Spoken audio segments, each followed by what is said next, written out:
नमस्कार दोस्तों। क्या आप लोग एक ऐसे गांव के बारे में जानते हैं जो एक टाइम पर बिल्कुल खुशहाल और समृद्ध हुआ करता था। लेकिन एक दिन उस गांव की एक लड़की को एक ऐसी नजर लग गई जिस नजर के चलते वो पूरा का पूरा गांव केवल एक रात में वीरान और सुनसान हो गया।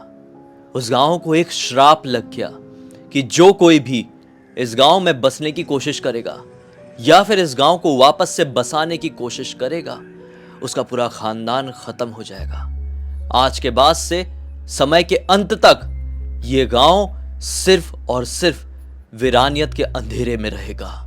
और इस श्राप को देने वाले कोई और नहीं बल्कि उसी गांव के लोग थे। तब से लेकर आज तक उस गांव के आसपास भी आप जाएंगे ना तो आप सेंस कर पाएंगे कि यहां पर कुछ तो है, कुछ ऐसा जो पॉजिटिव नहीं है, कुछ ऐसा जो नेगेटिव है, आपके इर्द गिर्द ही घूम रहा है। इस गांव का नाम है कुलधरा। कुलधरा की प्रॉपर स्टोरी, प्रॉपर हिस्ट्री हम दूसरे वीडियो में पहले भी कवर कर चुके हैं। अगर आपको वो जानना है तो आप गूगल या यूट्यूब में लिखिए कुलधरा स्टोरी ब्लडी सत्य, आपको जरूर मिल जाएगा पहले का वीडियो। लेकिन आज हम हिस्ट्री और स्टोरी की बात नहीं करेंगे, बल्कि आज हम इसी गांव में घटी हुई एक ऐसी दर्दनाक और भूतिया घटना की कहानी लेकर आ गए हैं जो उतने साल पहले नहीं बल्कि अभी अभी रिसेंट में किसी के साथ घटी और उसी की गलती से घटी। क्या कुछ हुआ करण नाम के लड़के के साथ, आइए आपको विस्तार पूर्वक बताता हूं। तो करण, कुलदीप और राहुल ये तीनों जयपुर में एक हॉस्टल में रहते थे और यहीं पर अपनी पढ़ाई कर रहे थे। इंजीनियरिंग किए थे। 21 साल की उम्र हो चुकी थी।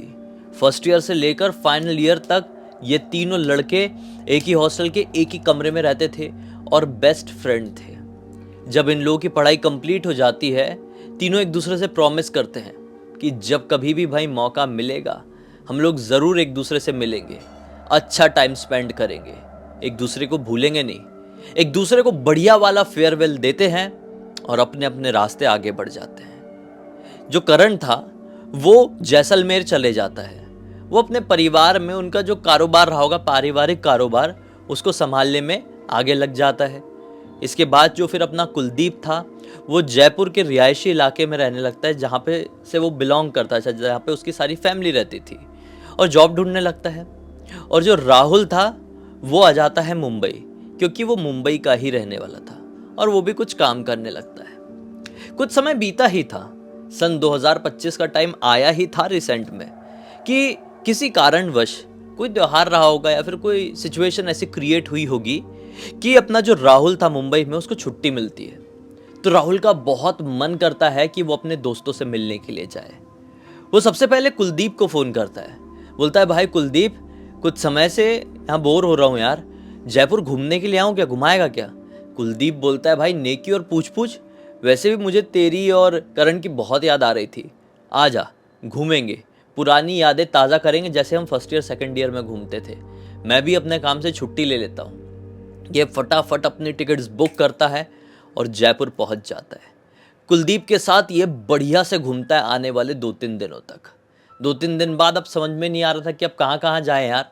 जयपुर में 4 साल रहे हैं और लगभग सारी जगहें पता है, फिर भी काफ़ी घूम लिए हैं। अब क्या करें, जैसलमेर घूमने के लिए चलें क्या? ये जैसे ही बात राहुल कुलदीप से कहता है तो कुलदीप बोलता है हाँ भाई, मैं तो बोल ही रहा था करण से भी मिलने की इच्छा है, क्योंकि करण जैसलमेर में रहता है और एक लोअर मिडिल क्लास फैमिली से बिलोंग करता था। वो अपने परिवार का, जैसे मैंने आपको बताया, उनका परिवार का कोई छोटा सा बिजनेस था, उसको संभाल रहा था। कुलदीप ने फ़ोन किया, करण भाई जैसलमेर घूमने की इच्छा हो रही है, आ जाएं क्या? करण बोलता है भाई मेरा घर तुम्हारा घर, बिंदास आओ, और जब तक रुकना है रुको, कोई टेंशन वाली बात नहीं है। ये दोनों खुश हो जाते हैं और फटाफट अपनी टिकट बुक करते हैं और पहुंच जाते हैं बस से ही जैसलमेर। जैसलमेर में इनको करण मिलता है और करण इनको अपने घर में ही रखता है और बढ़िया से पूरा जैसलमेर घुमाता है। आसपास के भी कुछ इलाके थे, वहाँ पर भी ये लोग बहुत एंजॉय करते हैं और आने वाले 2-2.5 दिन भी कंप्लीट हो जाते हैं। अब फिर ये सोचने लगते हैं, क्योंकि जो अपना राहुल है ना, मुंबई से लगभग 15 दिन की छुट्टी लेकर आया था। शुरू में उसकी खुद की कुछ छुट्टी थी, उसने और कुछ छुट्टी जोड़ दिया और ये इसीलिए ऐसे ट्रिप में आया हुआ था कि लंबा ट्रिप मारूंगा राजस्थान में और अपने इंजीनियरिंग के दिन को ताज़ा करूंगा। लेकिन यहाँ पे क्या 5 दिन के अंदर जयपुर और जैसलमेर घूमकर हो गया, अब और कहाँ जाए? पैसे भी तो खर्च होते हैं ना। यहाँ पर तो चलो इसका घर था, जयपुर में तो चलो उसका घर था, तो यहाँ पे सब स्टे हो जा रहा है और कहाँ जाएंगे। तो ऐसी बात निकली और टॉपिक निकला कुलधरा का। कुलधरा जैसलमेर से ज़्यादा दूर नहीं, लगभग 30-35 किलोमीटर की दूरी पर है। तो इच्छा जताता है राहुल, बहुत ज़्यादा इच्छा जताता है अपने फ्रेंड करण से कि भाई तेरे घर के पास कुलधरा गांव है, घुमाने ले चलना। कॉलेज के दिनों में देख तू रात रात भर कैसी कैसी कुलधरा की कहानियां सुनाता था कि उसकी स्टोरी क्या है, हिस्ट्री क्या है, उसमें मतलब वहाँ पर जाने से लोगों के साथ क्या क्या कांड हुए हैं, वहाँ पे कैसा भूत को एक्सपीरियंस किया है किसने, तो कितना कुछ बताता था। मैं आज तक वहाँ पर जा नहीं पाया हूँ, चलते हैं ना यार। लेकिन जैसे ये बात राहुल ने करण से कहा तो करण ने तुरंत इनकार कर दिया, और करण ने साथ ही कुलदीप को भी बोल दिया कि देख भाई ये बिना मतलब के कुलधरा जाने की बात कर रहा है और ये बहुत ज़िद्दी है, यहाँ पे नहीं जाना, इसको समझा। तो कुलदीप भी राहुल को बहुत समझाता है कि राहुल भाई नहीं, हमको वहाँ नहीं जाना है, मतलब वहाँ के बारे में बहुत कुछ सुने, घूमने के लिए कमी नहीं है राजस्थान में, तू बोल ना कहीं और चले, पुष्कर चले क्या, कहीं भी चलते, माउंट आबू चले क्या। ये बोलता नहीं भाई जाना है तो वहीं जाना है। कुलदीप ने उसको थोड़ा सा सुना दिया और जो कमरा इन लोगों को दिया था करण ने अपने घर में, उस कमरे में जाकर सो गया। अभी भी अपना जो करण है और राहुल है, करण के घर के आंगन में बैठ के रात के समय बात कर रहे हैं। पता नहीं अपने बातों की सुई कैसे घुमाया राहुल ने कि करण को कसम वसम दे के अपने वश में कर लिया एक तरीके से, और मना लिया कि भाई चलते हैं कुलधरा आज रात में एक्सपीरियंस करेंगे कि वहाँ पे क्या होता है क्या नहीं। भूत वगैरह तो बेशक नहीं होते हैं, ये बिना मतलब के लोग ऐसे ही बोल देते हैं। ये बात लिटरली अपने राहुल ने करण के दिमाग में डाल दिया। जो राहुल था वो शुरू से मैनिपुलेटिव था, कोई किसी भी चीज़ के ऊपर कितना भी विश्वास कर दे, लेकिन राहुल ऐसी ऐसी बातें बोलता था कि सामने वाले को राहुल की बातों पर पूरा विश्वास होने लगता था। तो राहुल ने करण के दिमाग में इतनी देर में भर दिया कि वहाँ पर भूत नहीं है, वहाँ पर घूमने से बहुत मज़ा आएगा।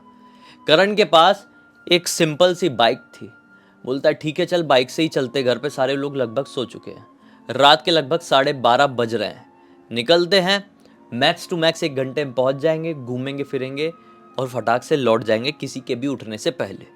राहुल बहुत खुश हो जाता है, दबे पाँव अपने कमरे में जाता है, अपना बैग उठाता है, उसमें पानी की बोतल भरता है और आ जाता है।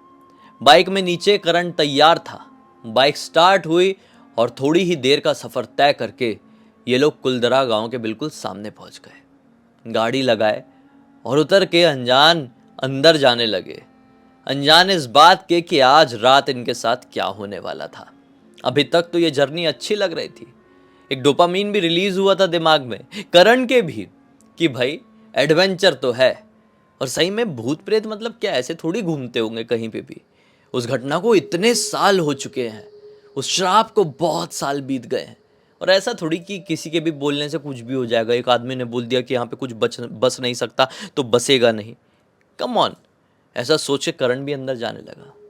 लेकिन दोस्तों कोई भी माने या ना माने, कई बार कुछ लोगों के श्राप लगते हैं जो दिल से साफ होते हैं, पवित्र होते हैं, किसी का कुछ बिगाड़े हुए नहीं रहते हैं, और अगर उनका दिल रोता है तो उनके मुंह से जो कुछ भी निकलता है रोते हुए दिल की बात सच हो जाती है।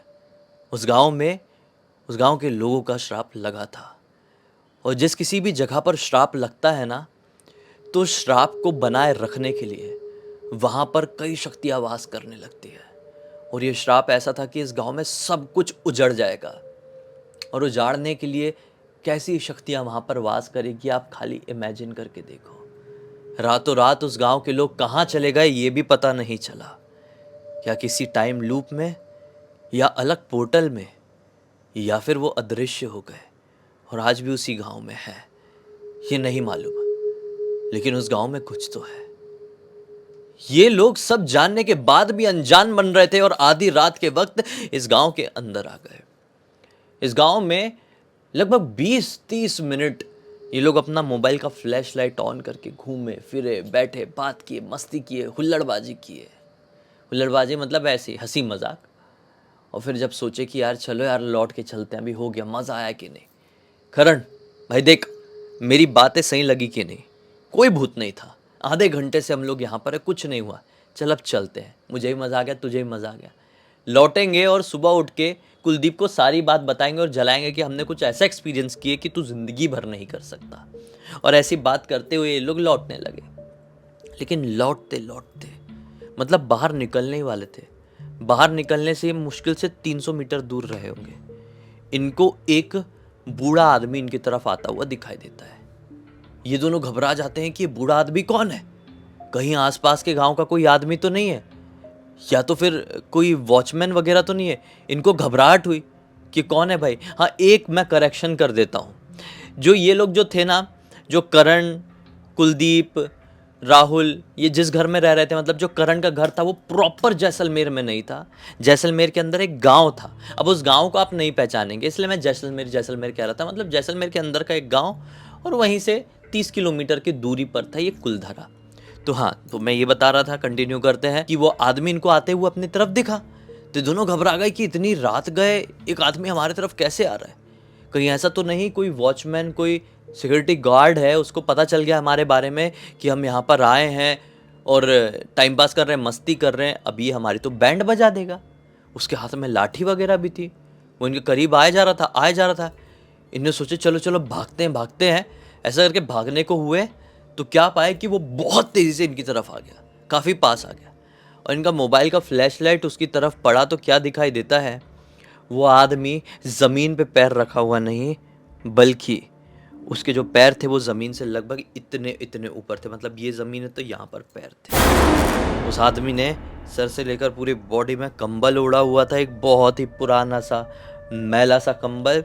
उसकी आंखें पूरी तरह से सफ़ेद थी और मुंह ऐसा खुला हुआ था, और दांत इतने नुकीले, इतने बड़े बड़े, जैसे कि उन दांतों के बीच में कुछ आ जाए तो वो पिस जाए, लोहा भी उसके दांत पीस दे, ऐसे वाले दांत दिखाई दे रहे थे। वो इनकी तरफ ऐसा बढ़ा तो ये घबरा गए देख के कि शिट, ये क्या चीज़ है, ये कोई पक्षी नहीं है। पहले दूर से देखकर लगा था कि कोई बुड्ढा है, जब पास में आने लगा तो हो सकता है कोई पक्षी, लेकिन जब एकदम इसका चेहरा देख लिए तो क्या समझ में आया, नहीं भाई, ये तो कोई पक्का भूत है। और दोनों भागना शुरू किए घबराहट के मारे। ये लोगों को कहाँ भागना चाहिए था, बाहर की तरफ, गांव से बाहर निकलने के रास्ते में, लेकिन ये लोग अंदर की तरफ भागे, क्योंकि वो बाहर वाले रास्ते से ही अंदर की तरफ इनकी तरफ बढ़ा था। इनके रास्ते को ब्लॉक कर दिया, तो इसलिए लोग उल्टा भागे। अब उल्टा भागे भागे भागे, अब वहाँ पे बहुत सारे र्यून्स है, बहुत सारे खंडर जैसे घर है, तो ये अलग अलग हो गए। काफ़ी तेज़ भागा अपना राहुल, काफ़ी तेज़ भागा। काफ़ी तेज़ भागने के बाद 5-7 मिनट बाद उसको रियलाइज़ हुआ कि मेरे पीछे तो वो भूत, वो बुढ़ा नहीं आ रहा है। वो रुक गया और भगवान का नाम लेने लगा। कितने में इसको हल्की हल्की सी दूर से करण की आवाज़ सुनाई दी। तो राहुल चिल्लाया, करण कहाँ है तू, तू ठीक तो है ना? करण की यह आवाज़ थोड़ी अजीब थी, दर्द से करहाने की आवाज़। इसको घबराहट हुई कि करण के साथ सब कुछ ठीक है कि नहीं। अब ये उस आवाज़ का पीछा करते हुए उसकी तरफ बढ़ने लगी। कहाँ से आवाज़ आ रही है भाई, करण के पास कहाँ से आ रही है? एक पॉइंट में पहुंचने के बाद करण ने जोर से चिल्लाया, मतलब करण की जोर से चीखने की आवाज़ इसको सुनाई दी, और ये समझ गया करण तो इस खंडर के पीछे। वो उस खंडर के पीछे पहुंचा तो क्या पाया, करण का एक हाथ उस राक्षस ने, उस भूत ने, उस पिशाच ने उखाड़ लिया है और खा रहा है खींच खींच के, बहुत खतरनाक तरीके से। और करण ने बस एक झलक राहुल को देखा है और करण की आंखें बंद हो गई। पूरा शरीर जो छटपटा रहा था, जो तड़प रहा था, वो शांत हो गया। 5 सेकंड के लिए तो राहुल देखता ही रह गया। और वो जो राक्षस था, वो आदमी था ना, वो उसका हाथ ऐसा खा रहा था, मुंह से उखाड़ उखाड़ के, ऐसा उखाड़ उखाड़ खा रहा था। जोर से चीखा राहुल ने और वो भागा बाहर की तरफ। बाहर की तरफ भागने के बाद उसको दिखाई दी बाइक चालू किया और काफी तेज वहां से भगाकर एक ऐसे पॉइंट में पहुंचा जहां पर एक ढाबा दिखाई दिया। अब देखो, ये बाहर से आया हुआ है, राहुल इस इलाके में घूमा भी नहीं है, इसको पुलिस स्टेशन वगैरह के बारे में कुछ नहीं मालूम था। इस ढाबे में रुका लोग थे, इसने सोचा कि इनसे सहायता मांगता हूँ, पुलिस स्टेशन के बारे में पूछता हूँ, पुलिस स्टेशन जाऊँगा और पुलिस को लेके वहाँ पहुँचूंगा। यहाँ पे लोग बैठे हुए थे, उनको ये बात बोलने लगा। तो वहाँ पे जो लोग बैठे थे ना, क्या सोचे कि नशा पानी करके आया हुआ है या तो फिर गुंडा चोर टाइप का लड़का है, क्योंकि इसकी हालत भाग भाग के बहुत ख़राब हो गई थी और बाइक भी उतनी सही नहीं थी।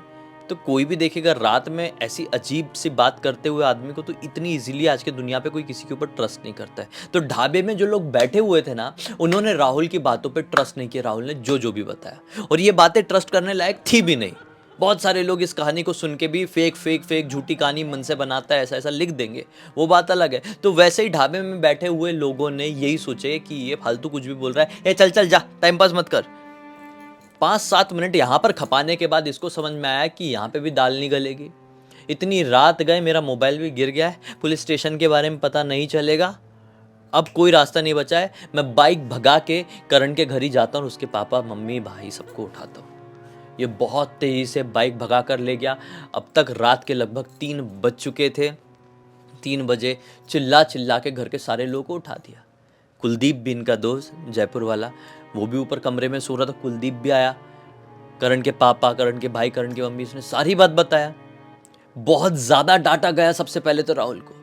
फिर कुलदीप ही कहता है कि अंकल आंटी भैया, ये डांटने का वक्त नहीं है, वक्त ये है कि कुलधरा चलें और देखें कि वो ठीक है कि नहीं, कुछ आसार है कि नहीं। तो बड़े दुख के साथ बाइक चलाना शुरू किया। उसी बाइक में सवार हुए, मतलब कुलदीप, करण के पापा, करण के भाई बाइक चला रहे थे, दोनों पीछे बैठे हुए थे। बहुत तेज़ी से भगाकर ये लोग कुलधरा गांव पहुंचे। वहाँ पे एक सिक्योरिटी गार्ड था, उससे सारी बात की। सिक्योरिटी गार्ड ने बोला कि मैं देख ही नहीं पाया, मैं दूसरी तरफ बैठा हुआ था, ये लोग पता नहीं कहाँ से कैसे कब घुस गए अंदर, चलो देखते हैं। अंदर काफ़ी देर तक ढूंढा गया, सुबह की रोशनी तक ढूंढा गया, लेकिन मिला तो सिर्फ और सिर्फ करण का मोबाइल। करण कहीं नहीं मिला। हाँ, सिर्फ इतना सा कपड़े का टुकड़ा मिला, करण जो उस रात पहना हुआ था, और कुछ भी नहीं। वहां पर रो रो के करण के भाई और करण के पापा का बुरा हाल हो गया। जैसे तैसे करके कुलदीप संभाल कर दोनों को घर पर लेकर आया, और फिर 2 दिन ये लोग रुके उनके परिवार वालों को सांत्वना देने के लिए, राहुल और कुलदीप। और फिर लौटकर वो लोग भी अब अपने अपनी दुनिया में अपने अपने घर चले गए। लेकिन अभी क्या कर सकते हैं इस सिचुएशन में, करण लौट के कभी नहीं आ पाया। राहुल को हमेशा पछतावा रहा कि मेरी एक गलती की वजह से करण की शायद जान चली गई। बहुत सारे लोग, थोड़ा समय बीता और जिसने भी ये स्टोरी को सुना उसने यही कहा कि शायद वो लड़का, वो करण कहीं भाग गया है। उसको अपने परिवार की गरीबी पसंद नहीं थी, उसको स्ट्रगल पसंद नहीं था, उसको हमेशा से मुंबई जैसे शहर जाना था, वहाँ पे कुछ बड़ा करना था, कुछ अलग बनना था। शायद वो एक्टर बनने के सपने देखता था। तो जिसने भी सुना वो यही कहा कि जो ये लड़का है राहुल को करण ने अपने झांसे में ले लिया था, बात मनवा लिया था कि भाई सबको बता देना कि मैं गायब हो गया हूँ, मैं मर गया हूँ, कुछ भी हो गया हूँ, और मैं तेरे साथ चलूँगा मुंबई, और वहाँ पर मुझे कुछ करवा देना भाई, कुछ लगवा देना, मुझे स्ट्रगल करना है, वहाँ पे कुछ बनना है। लेकिन अब सच्चाई कुछ भी हो, उस रात चाहे जो कुछ भी हुआ हो, एक परिवार का एक लड़का शायद हमेशा हमेशा के लिए चला गया, जो वापस से उनको शायद अब कभी नहीं मिल पाएगा। क्योंकि तब से लेकर अब तक कुछ खोज खबर ही नहीं है करण की। ऐसा भाग के आया होता मुंबई तो कुछ तो समझ में आया होता, कुछ तो पता चला होता। राहुल एक अजीब से उसमें चला गया है, मतलब एक अजीब से खौफ में चला गया। वो ज़्यादा किसी से बात नहीं करता है, वो अलग ही दुनिया में रहने लगा है। कुलदीप से भी बात नहीं होती है अब, बहुत ख़राब कंडीशन है राहुल की, वही शायद सोचते रहता है। इस पूरी घटना की जानकारी मुझे किसी और ने नहीं बल्कि कुलदीप ने इंस्टाग्राम पर लिख कर भेजा। बोला भाई पूरी दुनिया को बताओ कि अपने मौज मस्ती करने के चक्कर में कुछ लोग कैसे अपनी और अपने पूरे ख़ानदान की ज़िंदगी बर्बाद कर देते हैं, जैसे इस केस में हुआ। फिर दुनिया वाले चाहे कुछ भी बोले, लेकिन एक परिवार का एक लड़का तो हमेशा हमेशा के लिए चला गया। इसी एक नोट के साथ इस कहानी का अंत कर देते हैं। अब तक इस वीडियो को देख लेते तो लाइक ज़रूर कर देना, चैनल को सब्सक्राइब करके बेल आइकन के ऑल के ऑप्शन में क्लिक करना, और इंस्टाग्राम के लिंक वीडियो के डिस्क्रिप्शन बॉक्स में मिल जाएगी, वहाँ पे जुड़ जाना। और आपके पास भी ऐसी कोई कहानी, टॉपिक या जानकारी हो तो लिख भेजना, हो सकता है मेरा अगला वीडियो कल आपके हिसाब से ही बन रहा हो। तो चलिए कल फिर से मिलते हैं, तब तक के लिए बहुत बहुत धन्यवाद। आपका दिन शुभ हो।